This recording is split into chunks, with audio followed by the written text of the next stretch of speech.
Thank you very much.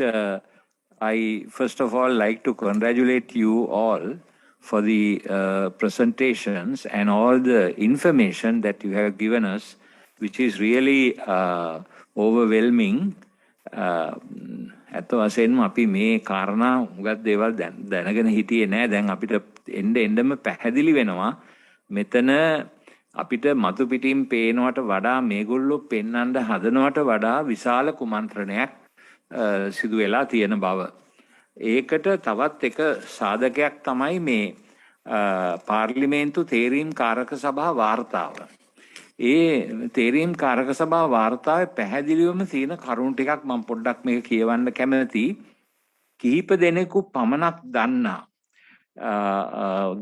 බුද්ධි තොරතුරු අදාළ පාර්ශවයන් සමග හුවමාරු කර නොගැනීම සම්බන්ධයෙන් රාජ්‍ය බුද්ධි අංශවල තත්ත්වය පිළිබඳ පාර්ලිමේන්තු විශේෂ කාරක සභාව බරපතල කරුණු සොයා ගැනීම සිදු කර තිබේ. දැන් මේ වාර්තාව this report came out before the elections in 2019. යම්කිසි වෙනත් අරමුණු තිබූ පුද්ගලයන්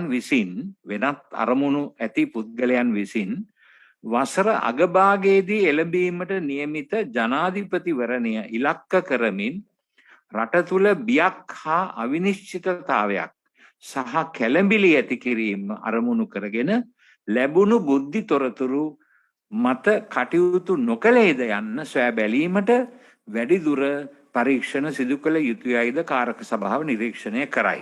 So what it says is the PSC makes a very serious finding in terms of the status of the state intelligence apparatus, where intelligence information known to a few was not shared with relevant parties. The PSC also observes that further investigations will be needed to understand whether those with vested interests did not act on intelligence so as to create chaos and instill fear and uncertainty in the country in the lead up to the presidential election to be held later in the year. So the plan was to hide this attack, or not allow this attack to be known beforehand, and to allow the attack to go ahead in order to create chaos in the country and possibly get the sympathy of the voter bloc towards anti-government party, the then government. Such a situation would then lead to the call for a change of regime to contain such acts of terrorism. ඒක තියෙනවා ඊළඟට මෙවන් තත්වයක් එවැනි ත්‍රස්ත ක්‍රියා පාලනය කිරීමට පාලනයේ වෙනසක් ඉල්ලා සිටින තත්වයකට මඟ පාදනු ඇත. දැන් මම මේ කියවන්නේ පාර්ලිමේන්ටරි සිලෙක්ට් කමිටි වාර්තාව. එතකොට ඒක අවුට් වුණා ඔක්තෝබර් මාසේ 2019 ඡන්දෙට ඉස්සෙල්ලා. එතකොට මේක ඡන්දෙට ඉස්සෙල්ලා පැහැදිලිවම කියනවා කුමන්ත්‍රණයක් තිබුණා කියලා. එතකොට අපේ ඇටර්නි ජෙනරල් හිටපු දප්පුලද ලිවේරාගේ ස්ටේට්මන්ට් එකේනුත් පැහැදිලි වෙනවා කුමන්ත්‍රණයක් ගැන සැක හිතන්න පුළුවන් කියලා මේව දිහා බැලුවා. ඉතින් මේකත් එක්ක ඔබ දැන් ඕගොල්ලෝ හොයාගත්තු කරුණු ඉතාමත්ම වැදගත් වෙනවා. ඒවා මොකද මේවා මේ ඉන්ක්වයරි එකකින් එළියට ගන්න මේගොල්ලෝ කැමති නෑ. මෙහි පාලන තන්ත්‍රයේ ඉන්න අය මේක යට ගහන්නම තමයි බලන්නේ. ඒක පැහැදිලිව පේනවා මේ මුස්ලිම් අන්තවාදී කණ්ඩායමක් මේක සූදානම් කරපු බව ඇත්ත.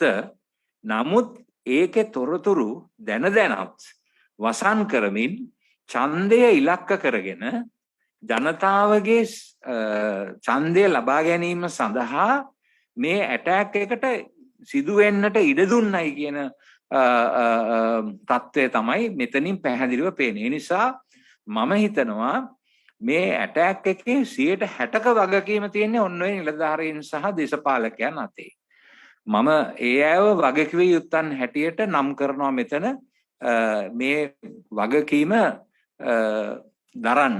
මොකද ඇත්ත වශයෙන්ම අපිට ඊ타මාත්ම භයානක තත්වයක් මේක. එහෙම වුණොත් ආයිම සැරයක් මේ වගේ දෙයක් රට තුල ඇති කරන්න බැරි වෙන්නේ නැහැ.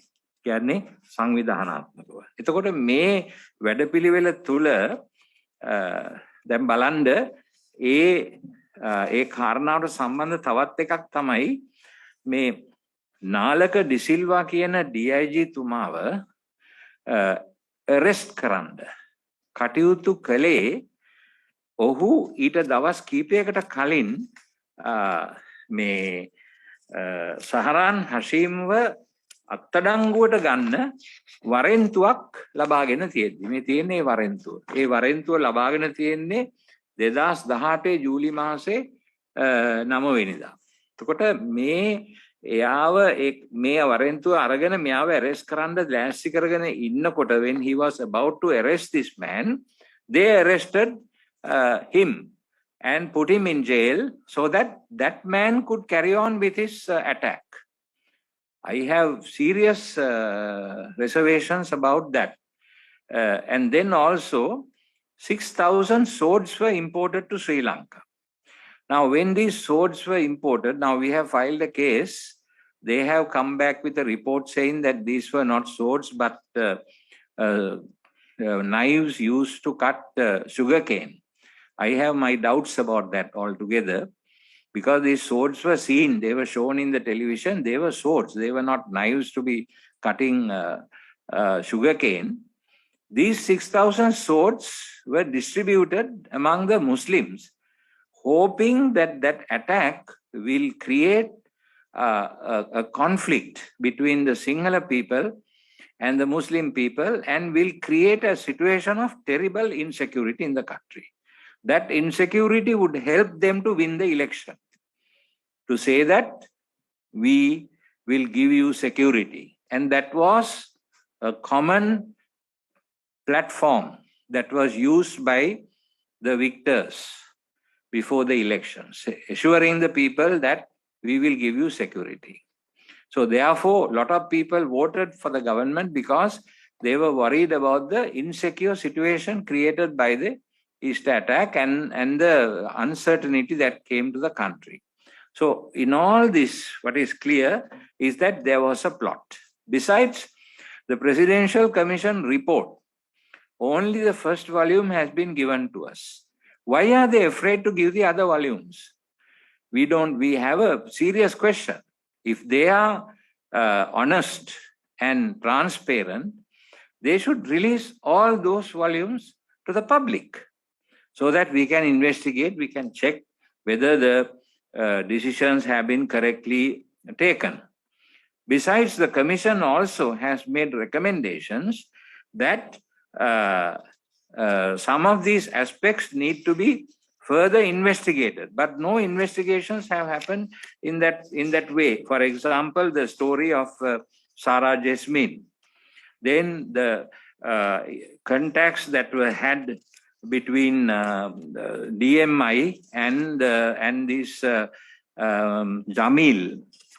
Then this case of someone trying to get the ISIS to accept responsibility for this.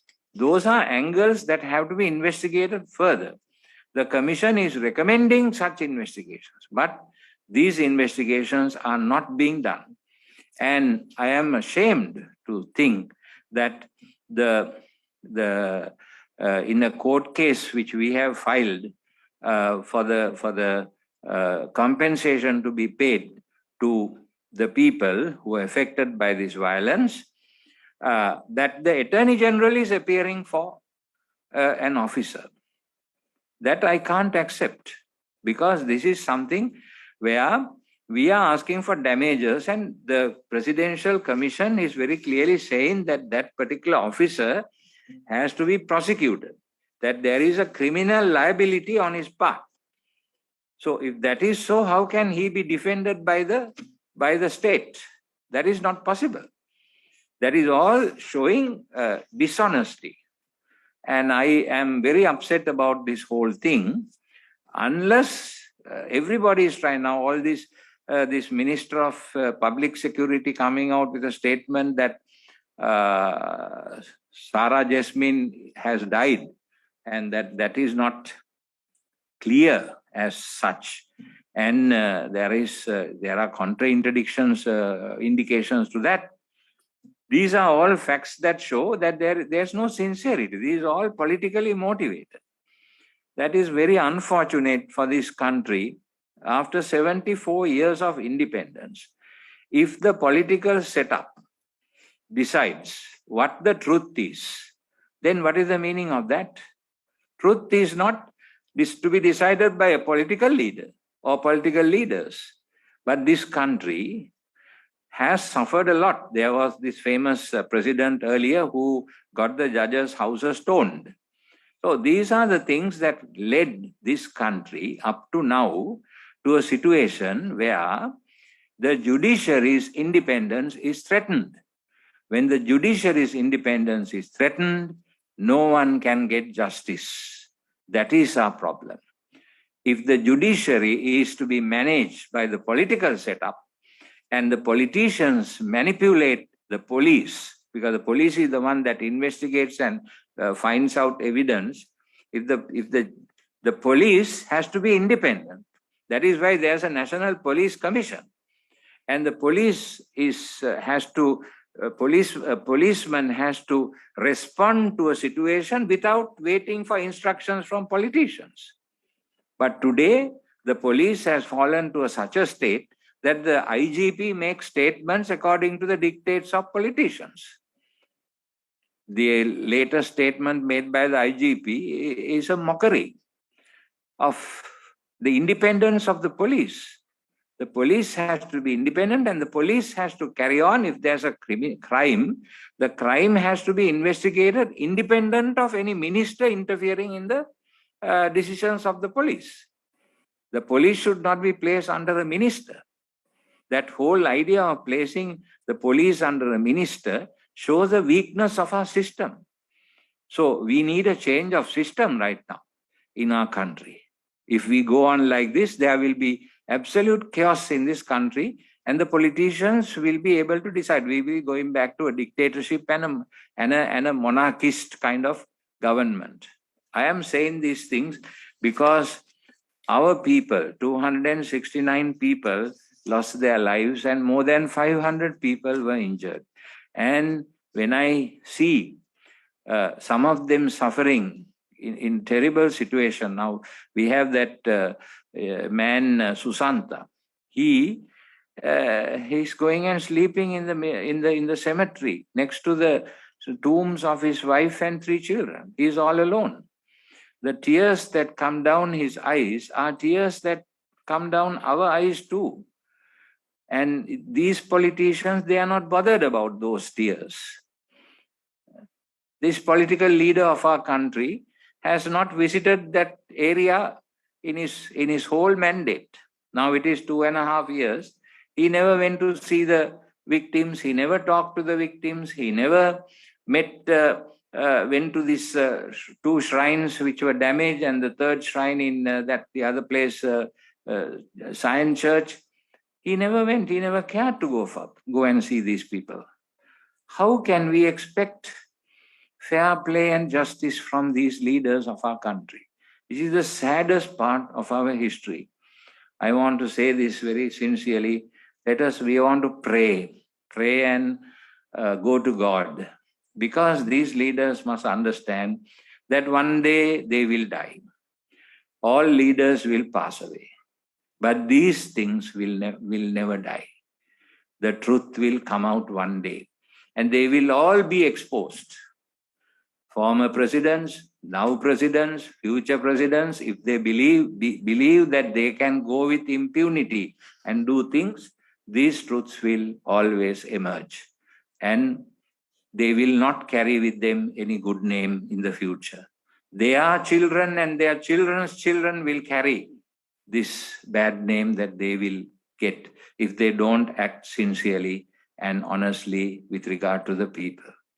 The people are sacred, and the political leaders have to be at the service of the people, not the people at the service of the political leaders. They never understand this. Until the election, the political leaders go and promise all kinds of things, but then after the election, they behave like kings and dictators and behave in such a way that these people, the poor people, are suffering. It is a terrible situation that our country, Sri Lanka, is in. So we, on the 14th, we will go to Our Lady and we will pray. We will call for justice for our people and for a system change. We have to change the system of this country.